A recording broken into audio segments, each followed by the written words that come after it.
bossing, ipapakabit na natin na maayos itong ating fender sa huli at itong ating upuan. Kaya naman, tara! Yes, dati ko na daw to.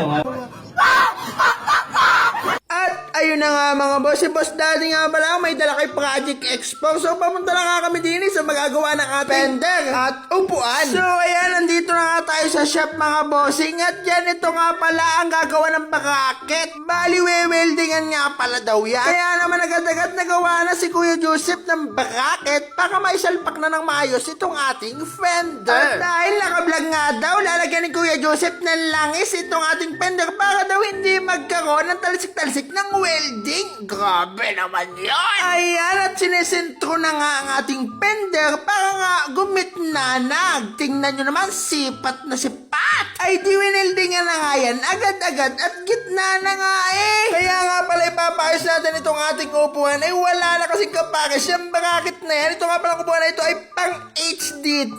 Di ko convert lamang natin sa ating Expo.